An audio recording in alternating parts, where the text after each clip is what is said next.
আচ্ছা, হ্যাঁ। এবং একজন লোক ছিল, তার নাম ছিল ক্লাস, এবং তিনি দেশার বাসায় থাকতেন বা দেশাদের বাসায় থাকতেন, এবং দেশার বয়স তখন ছিল 13 বছর এবং ক্লাস ছিল 16 বছর। আচ্ছা, এখানে পল বছর। আচ্ছা আচ্ছা, সো এই ক্লাস তিনি একজন সুইডিশ ছেলে ছিলেন। তিনি সুইডেন থেকে এসেছিলেন এবং আমেরিকাতে পড়াশোনা করার জন্য, সুইডেন থেকে এসেছিলেন আমেরিকাতে পড়াশোনা করার জন্য। এবং ক্লাসের বাবা মা খুবই বড় লোক ছিলেন, তাই তারা আমেরিকার এক্সপেন্স বহন করতে পেরেছিলেন, আমেরিকার থাকার খরচ।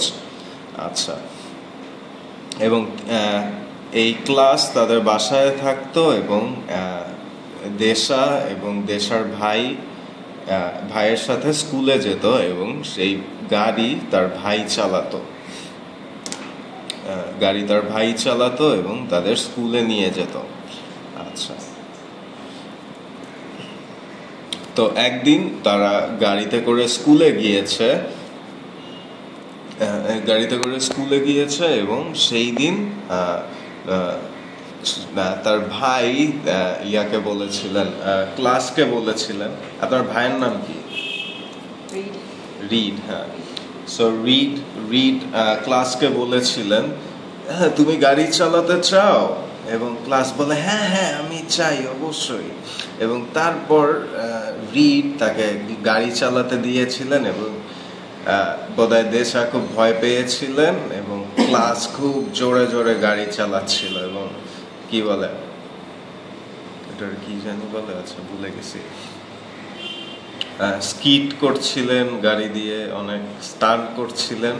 আচ্ছা, এবং অন্যদিকে ইয়ার বাবা, দেশা এবং রিডের বাবা, তিনি খুবই দুশ্চিন্তা করছিলেন, এবং তিনি চিন্তা করছে আমার ছেলে মেয়ে কোথায়, হ্যাঁ ক্লাস কি ওদের কিডন্যাপ করেছে, সুইডেনে নিয়ে গিয়েছে। এবং সে খুবই দুশ্চিন্তা করছিল, এবং সে চিন্তা করছিল যে মনে হয় ক্লাস গাড়ি চালাচ্ছে, এবং এইবার বোধহয় পুলিশ ধরবে এবং তাদের নিয়ে জেলে নিয়ে যাবে। আচ্ছা, এবং সে তখন মোবাইল ফোন ছিল না মেবি, এবং তাই তিনি কল করতে পারেননি, এবং তিনি খুবই দুশ্চিন্তা করছিলেন, এবং তাই তিনি গাড়ি নিয়ে চললেন, যে স্কুলে গেলেন যে দেখতে কোথায় তারা আছে। আচ্ছা, এরপর কি হলো, গাড়ি অনেক জোরে চালাচ্ছিল ক্লাস।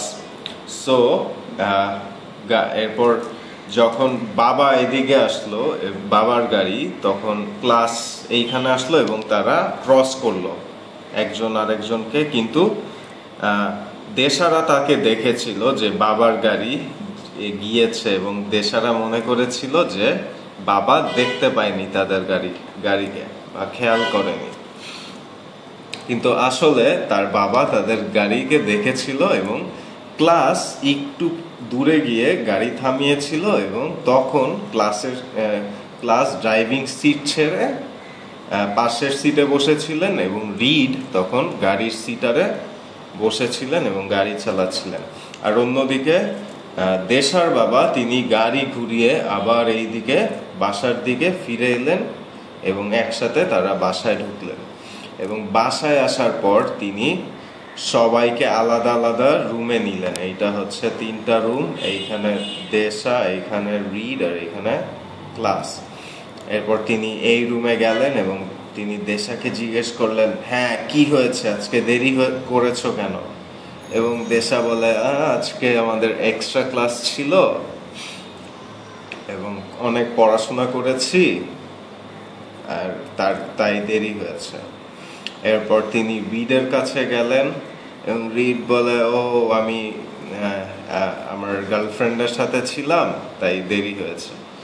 আচ্ছা, এরপর তিনি ক্লাসের কাছে গেল, এবং ক্লাস বলল, আমি জানি না আঙ্কেল, ওদের সাথে আমার পরে দেখা হয়েছে, সো আমি ওদের জন্য অপেক্ষা করছিলাম। এবং এরপর বাবা বুঝতে পারলেন যে সবাই মিথ্যা কথা বলছে, এবং তাই তিনি তাদের কি বললেন যে তোমরা এক সপ্তাহ গাড়িতে যাবে না, তোমরা স্কুল বাসে করে স্কুলে যাবে। এবং তারপর তারা সেই বোরিং স্কুল বাসে করে স্কুলে আস্তে আস্তে করে স্কুলে যেতেন। এবং আমার বাসে চড়তে ভালো লাগে না।